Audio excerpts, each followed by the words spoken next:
Hi, அனைவருக்கும் வணக்கம். Okay, உங்களுக்கு நான் ஒரு டிப்ஸ் கொடுக்குறேன் இன்றைக்கி. அதாவது என்னென்னா, phone charger wire, phone charger cable. Okay, இந்த கேபிள் வந்து நம்ம ஃபோனுக்கு எவ்வளோ முக்கியத்துவம் கொடுக்குறோமோ அந்த மாதிரி இந்த கேபிளுக்கு நம்ம கொடுக்குறதில்ல. இந்த ஃபோன் சார்ஜர் கேபிள் வந்து எந்த கேபிளாக வேணாலும் இருக்கட்டும், விலை கூடியானதாக இருக்கும், விலை குறவானது கூட இருக்குது. ஸோ நம்ம முக்கியத்துவம் கொடுக்குறதில்ல. ஏன்னா அது வந்து விலை குறவு தானே, ஃபோனாக வாங்கிக்கலாம் அப்படின்னு நம்ம நினைக்கிறோம். ஓகே, இதில் ஏன் ஃபோன் கேபிள் வீணாகுதுனாக்கா, ஃபோன் கேபிளை வந்து நம்ம வந்து எப்படி நம்ம சுருட்டி வைக்கிறோம், ஐ மீன் அதை நம்ம எப்படி சுருட்டி வைக்கிறனாக்கா இப்படி இப்படி இப்படி இப்படி இப்படி போட்டு இப்படி சுற்றி இப்படி போட்டு இறுக்கி இப்படி பண்ணிடுவோம். பார்த்தீங்களா, எதாவது பண்ணிடுவோம்.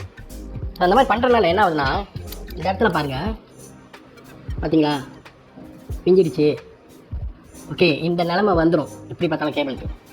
ஸோ நான் என்ன சொல்கிறேன்னா, ஃபோனை கேபிளை அழகாக சுற்றி வைக்கலாம். எப்படின்னா ரொம்ப சிம்பிள். இந்த கேபிளை நல்லா அப்படி இழுத்துங்க, சுண்டு இருந்துச்சுன்னா இழுத்துக்குங்க. அப்புறம் இப்படி வச்சுக்கோங்க கையில். ஓகே, ஃபோன் கேபிளை இப்படி கையில் வச்சுக்கிட்டு இப்படி சுற்றுங்க. நம்ம கையில் வந்து கணக்காக இப்படி சுற்றணும். இப்படி சுற்றிக்கிட்டே வந்தீங்கன்னா இங்கே கொஞ்சம் எக்ஸ்ட்ரா கேபிள் விட்டுருங்க. இந்த எக்ஸ்ட்ரா கேபிளை விட்டுட்டு சுற்றின கேபிள் இருக்குல்ல, இப்படி இருக்குல்ல, இந்த எக்ஸ்ட்ரா கேபிளை வந்து இது சந்தில் விட்டு இந்த ஓட்டையில் விட்டு இழுங்க. அதே மாதிரி திரும்ப ஓட்டையில் விட்டு இழுங்க.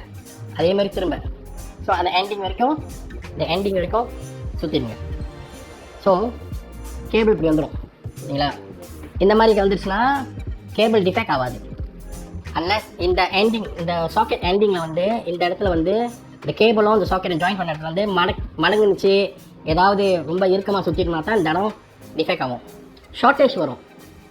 நம்ம சரியாக கவனிக்கலாம் விட்டுன்னு வச்சுக்கோங்களேன், சார்ஜ் ஏறிட்டு இருக்கப்போ ஷார்ட்டேஜ் வந்துச்சுனாக்கா நெருப்பு பிடிச்சிடும் ரெண்டு இடத்துலையும். இது வந்து ஃபோனுக்கிட்ட போ டைப் சி, இது வந்து யூஎஸ்பி கரண்ட் பிளாக்கில் போட்டுருது. ஓகே, ஸோ எந்த அளவுக்கு இந்த ஒயரை நம்ம அழகாக கம்மாசாக டிசிப்ளினாக சுற்றி வைக்கிறோமோ அந்த அளவுக்கு கேபிள் தாங்கும். ஓகே, அப்படியே உங்களுக்கு வந்து இந்த மாதிரி ரொம்ப பேர் வந்து ரொம்ப கண்ட மாதிரி கேபிளை சுற்றி அநியாயம் பண்ணி போட்டு நச்சுக்கி அந்த மாதிரிலாம் பண்ணி வீணாக்கிடுறாங்க கேபிளை. ஓகேவா, ஸோ ரொம்ப அந்த கேபிளை வீணாக்கும். உங்களுக்கு சரியாக சுத்தம் பண்ணலன்னா என்ன பண்ணுங்கள், இப்படி கழுத்தில் மாட்டிங்க. இப்படி கழுத்தில் மாட்டி இப்படி ஒரு சுற்றி இப்படி இழுச்சு, சிம்பிள், போயிடும், முடிஞ்சு கதை. சும்மா ஜோக் பண்ணேன், சீரியஸாக இந்த வேலையை பண்ணிடாதீங்க.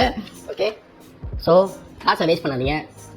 இப்போ போர் நடந்துக்கிட்டு இருக்கு. ஸோ நம்ம நிறையா காசுலாம் ரொம்ப சேவ் பண்ண வேண்டி வரும், ரொம்ப தேவைப்படும். அதனால் எல்லாருமே கொஞ்சம் கவனமாக இருங்க. Okay, bye, see you. வணக்கம்.